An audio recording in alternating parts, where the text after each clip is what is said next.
عليكم ورحمة الله وبركاته. أعوذ بالله من الشيطان الرجيم. بسم الله الرحمن الرحيم.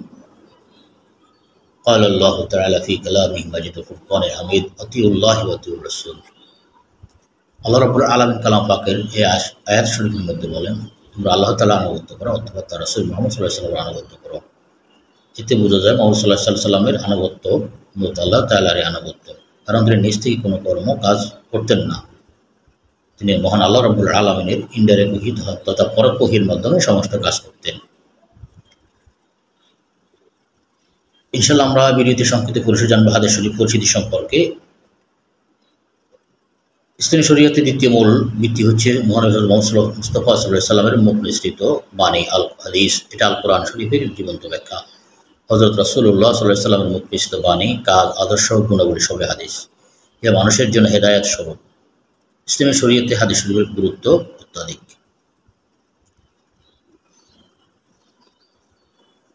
হাদিস শরীফের পারিভাষিক সংজ্ঞা। জুমহুর মুহাদ্দিসিনের মতে নবী করিম সাল্লাল্লাহু আলাইহি ওয়াসাল্লামের কথা, কাজ ও মৌন সমর্থন। অনুরূপভাবে সাহাবী ও তাবেঈগণের কথা, কাজ ও মৌন সমর্থনকে হাদিস শরীফ বলা হয়। শেখ আব্দুল্লাহ মুহাদ্দিস দেহলভী রাহমাতুল্লাহ আলাইহি বলেন, জুমহুর তথা অধিকাংশ মুহাদ্দিসিনের পরিভাষা নবী করিম সাল্লাল্লাহু আলাইহি ওয়াসাল্লামের বাণী, কর্ম ও তাকরীর বা মৌন সমর্থনকে হাদিস শরীফ বলা হয়। এখন আমরা জানবো হাদিস শরীফের আলোচ্য বিষয় কি। হাদিস শরীফের আলোচ্য বিষয় সম্পর্কে আল্লামা কিরমানী রাহমাহুল্লাহ বলেন, হাদিস শরীফের আলোচ্য বিষয় হচ্ছে আল্লাহ তাআলা রাসূল হিসেবে হযরত নবী করিম সাল্লাল্লাহু আলাইহি ওয়াসাল্লামের সত্তা তথা তার জীবনের সকল দিকের বিস্তারিত বর্ণনা। মুকাত্তাদুর গ্রন্থ প্রণেতা বলেন, হাদিস শরীফের আলোচ্য বিষয় হচ্ছে নবী করিম সাল্লাল্লাহু আলাইহি ওয়াসাল্লামের সত্তা, যেখানে নবী সাল্লাল্লাহু আলাইহি ওয়াসাল্লামের কর্মসমূহ, কথোপকথন ও মৌন সমর্থন ইত্যাদি বিভিন্ন দিক আলোচনা করা হয়।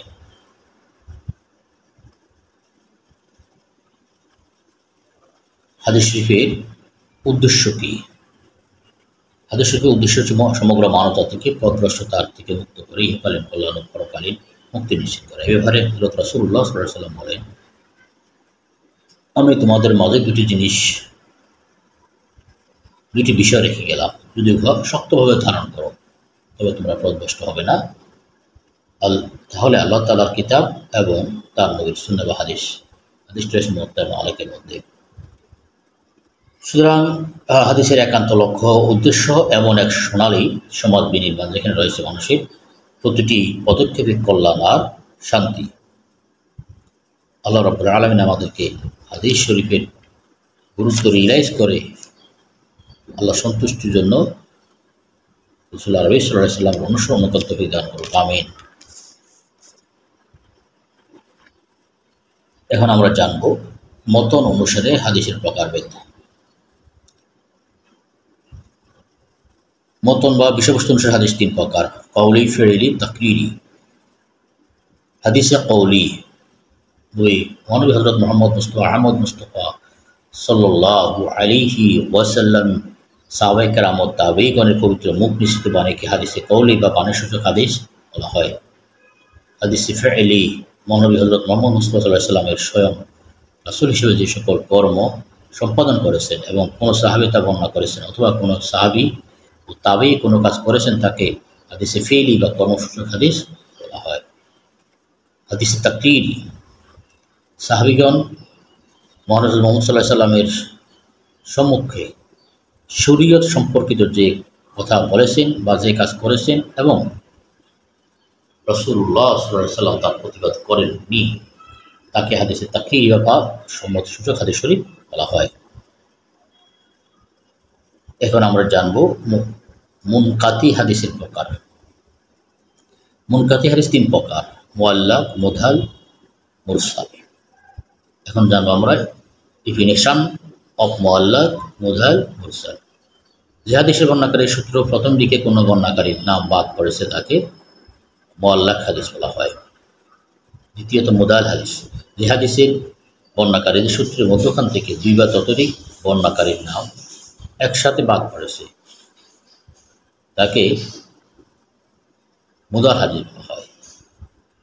মুরসাল হাদিস, যে হাদিস বর্ণনাকারীদের সূত্রের শেষ দিক থেকে কোনো বর্ণনাকারীর নাম অর্থাৎ কোনো সাহাবীর নাম বাদ পড়েছে তাকে হাদিসে মুরসাল বলা হয়। আমরা আরও জানবো ইনশাআল্লাহ সহিহ যঈফ দিক থেকে হাদিস শরীফের প্রকারভেদ। বিশুদ্ধতা ও দুর্বলতার দিক থেকে হাদিস শরীফকে সাধারণ তিন ভাগে বিভক্ত: সহিহ, হাসান ও দঈফ। সহিহ হাদিস শরীফ, যে হাদিসের বর্ণনাকারী অত্যন্ত বিশ্বস্ত এবং তাদের স্মরণশক্তি খুব প্রখর এবং যাদের বর্ণনা সম্পূর্ণ ত্রুটিমুক্ত, আর তাদের বর্ণনা বিশ্বস্ত ব্যক্তিদের বর্ণনার বিপরীত নয়, এরূপ হাদিস শরীফকে সহিহ হাদিস বলা হয়। হাসান হাদিস, যে সহিহ হাদিসের রাবীদের স্মৃতি সামান্য কম থাকে, যা অন্য কোনো উপায়ে দূরীভূত হয় না, তাকে হাসান হাদিস বলে। দঈফ তথা দুর্বল হাদিস, যে হাদিসে সহিহ এবং হাসান হাদিসের শর্ত সম্পূর্ণ অথবা কিছু শর্ত বাদ পড়ে যায়, তাকে দঈফ হাদিস বলে। এখন আমরা জানব অগ্রহণযোগ্য হাদিসের প্রকারভেদ। যে হাদিসের গ্রহণযোগ্যতা নেই এমন হাদিস তিন প্রকার তথা মৌজু হাদিস, যে হাদিসের বর্ণনাকারী জীবনে কোনো এক সময় ইচ্ছাপূর্বক হযরত রাসূলুল্লাহ সাল্লাল্লাহু আলাইহি ওয়াসাল্লাম মিথ্যা রচনা করেছেন বলে প্রমাণিত। মাতরুক হাদিস, যে হাদিসের বর্ণনাকারী সাধারণ কাজ করবারে মিথ্যা কথা বলেন মর্মে খ্যাত। মুবহাম হাদিস, যে হাদিসের রাবীর সঠিক পরিচয় পাওয়া যায়নি, যাতে তার গুণাগুণ বিচার করা যেতে পারে। মুহাদ্দিসিনের মতে এরূপ ব্যক্তি যিনি সাহাবী নন, বিচার বিবেচনা ব্যতীত তার হাদিস গ্রহণ করা যাবে না। আমরা এখন জানব ইসলামে হাদিস শরীফের গুরুত্ব। হাদিস ইসলামী শরীয়তের দ্বিতীয় অপরিহার্য উৎস। হাদিস শরীফকে উপেক্ষা করে, অস্বীকার করে ইসলামী জীবন বিধান কল্পনা করা যায় না। হাদিস আল্লাহ তাআলার পরোক্ষ বাণী, ওহী গায়রে মাকতুব। আল্লাহ রাব্বুল আলামিন কোরআন কারীম সূরা আন-নাজমের মধ্যে বলেন ৩১ নম্বর আয়াতে, যার অর্থ তিনি রাসূল সাল্লাল্লাহু আলাইহি ওয়াসাল্লাম পরবর্তী তাড়নায় কথা বলেন না। এটা তো ওহী, যা তার প্রতি প্রত্যাদিষ্ট হয়। ইসলামের যাবতীয় মূলনীতি কোরআন শরীফ দ্বারা নির্ধারিত, আর হাদিস সেই মূলনীতিকে ভিত্তি করে প্রায়োগিক ও ব্যবহারিক দিক নির্দেশনা প্রদান করে থাকে বা নির্দেশনা দিয়েছে। পবিত্র কোরআন শরীফে প্রায় ৫০০ আয়াতে সালাত, সাওম, হজ ও যাকাত সহ বিভিন্ন বিষয়ের হুকুম, আহকাম ও মূলনীতি সমূহ সংক্ষেপে বর্ণিত হয়েছে। অনেক ক্ষেত্রে এগুলো বাস্তবায়ন